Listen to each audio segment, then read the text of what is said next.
Am I the only one who is mourning the loss of the humble alarm clock?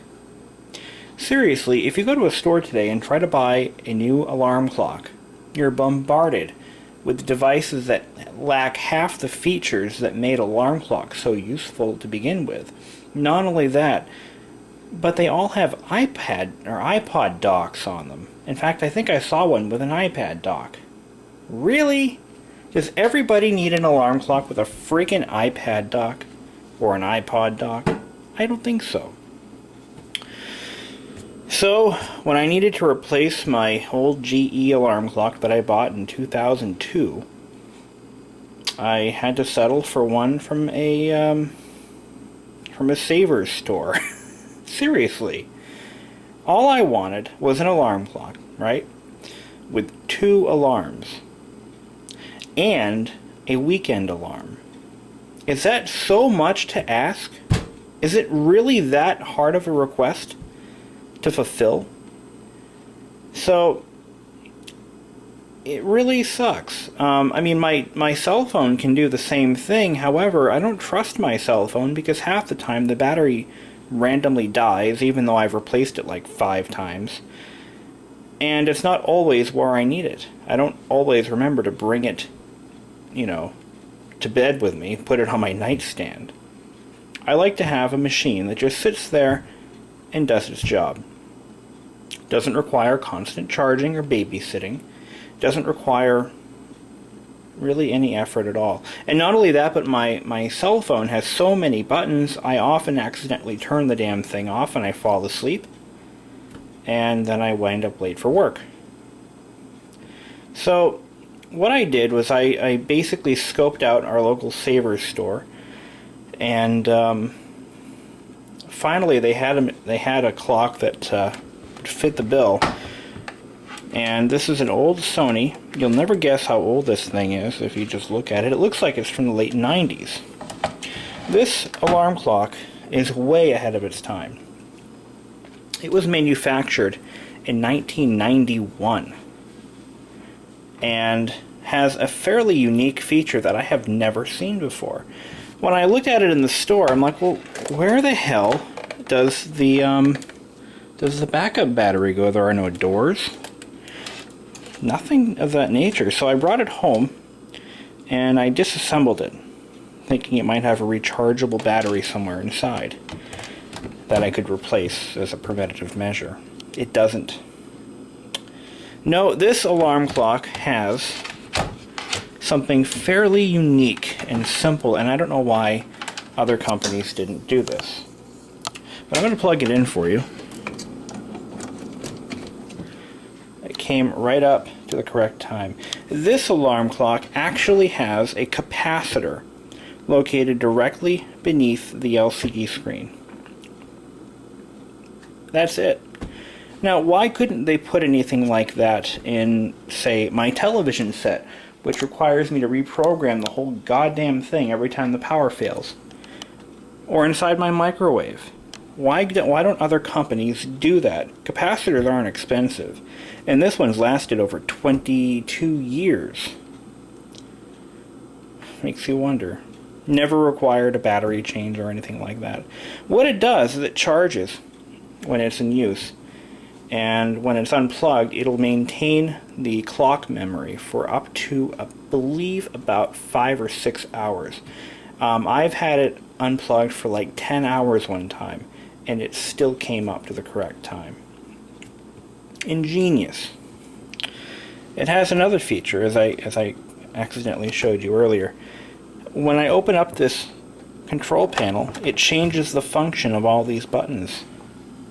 It has a little reed switch inside there, and when you open this up, it changes the function. So if I hit this button right here, band, or alarm check, it tells me what time the alarms are set to. If I press it once, it's alarm 1, press it again, alarm 2. When I open this up, it changes the mode of the alarm. Off, radio, buzzer, off, radio. Couldn't be simpler. And it just plain works. It has a built-in, it doesn't actually, this is ironic, it doesn't tell you the current day. It just has a weekend alarm. So the display says Monday through Friday, but it doesn't change by the day of the week, so it won't tell you what day it is. But it will give you the right time of day, which is good, something you want in an alarm clock. And it has one of these bizarre visually integrated snooze buttons.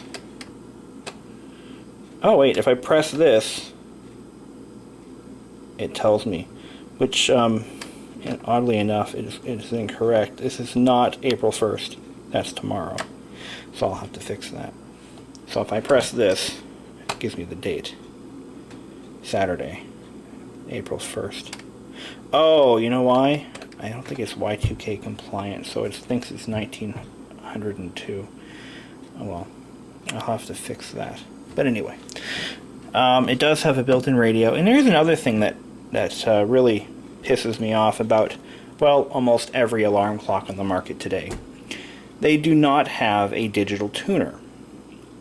The problem with analog tuners is that when they sit for a long time, they tend to drift, I find, or they get bumped or moved. Changes in temperature cause the dial to slightly move. And not only that, but aging circuitry can cause the channels to, over time, drift a little bit. But this marvelous machine from 22 years ago, has a built-in digital tuner, which I will now demonstrate. Radio on. And they was kind of like saying, well, I guess ain't nothing. Still has an analog volume control, but being an early Sony product, they used a fairly high quality volume control knob, or a potentiometer, that doesn't crackle my soul, put my feet when on turned. Go along with the ideology. This is NPR. My wife, hand in hand. Built-in 7. Did I say 7 presets? With the happiest. Great. And look at the reception it gets. I've never had an alarm clock that had such great reception. You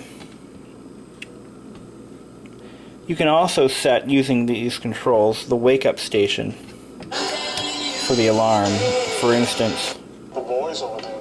Thousands of Americans. Well, if I think I have to open this up. Suffering the effects of post-traumatic stress and traumatic brain injuries. I never thought that I would have PTSD. I think if I turn that off. Not really sure how that works, actually. I did set it once already, I just forgot how I did it.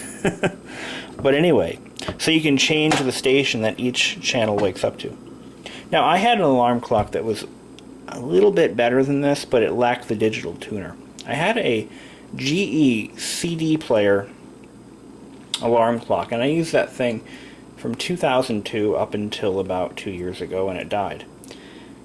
And I haven't been able to find another one like it, but it was a flat, it looked like a little tiny boombox kind of thing. It was flat, the CD was on top, and it had great stereo sound.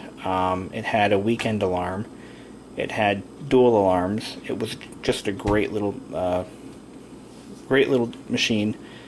Unfortunately, it just died finally, and well, it will be sorely missed. I had another one that actually, I might be confusing the two, but I had one before that. It was a Timex Indiglo alarm clock, and it also had the weekend alarm with dual wake alarms, which I use the dual wake alarm because I tend to fall asleep or accidentally turn off the first alarm. See, I'm a fairly heavy sleeper. It takes a lot to get me up, and not a morning person. I wake up like a zombie, and I have a tendency to fumble around with the buttons and turn off the alarm. And with a dual wake alarm, I don't have that problem, because the first alarm will break me out of my coma of sleep, and then the second alarm wakes me up finally. And I have this one set to, I think it's 6:40. So the first one is at 6 p.m. a.m. Sorry, and the second one is 6:40. So I hit snooze until I hit the second alarm time, 6:40. And by 6:40, I have to be out of bed. No questions asked. But anyway, so this it doesn't have any brightness controls. And the other problem with this one is that the one thing that's a downfall with LCD screens is that if you're laying in bed, unless you're looking at it right at the right angle, see, for me it's probably about that angle there, and I can't read it from where I'm laying. So it kind of makes it hard to, you know, to read it while you're in bed and you want to see what time it is. But what I do like about this clock is it's fairly dim. I'll turn the lights off so you can see how bright it is. And when you're laying down like this, as the case may be for me. So that's kind of a, you know, kind of a shortcoming, but something that I can live with. But all in all, I think this is one of the greatest alarm clocks I've ever owned. And of course, in typical alarm clock fashion, this is the FM antenna. I think the reason they don't use rod antennas is because people may have poked themselves in the eye, and this was the only solution. But great little thing. I've had this apart, I've cleaned it thoroughly, and it's fairly well made. Actually, it's very well made. Just a single circuit board, and the buttons actually are about that tall because the board is way on the bottom. For the buttons to work, they have to press down that far, so they're like inch-long buttons. And never thought I'd do a video on an alarm clock, but this one just... And the whole issue of the fact that you can't buy a decent alarm clock these days really pisses me off to no end. I mean, we're becoming an Apple supportive or Apple dependent generation, which scares the crap out of me. Where everything has an iPod dock nowadays, including your car. Well, for me, that's kind of a good thing. I do use my iPod, but I would like a choice in the matter, you know? But anyway. There you go. Oh yes, the model number. This is a Dream Machine. ICF C303. Made in Taiwan, Republic of China. Can't be beat. Enjoy.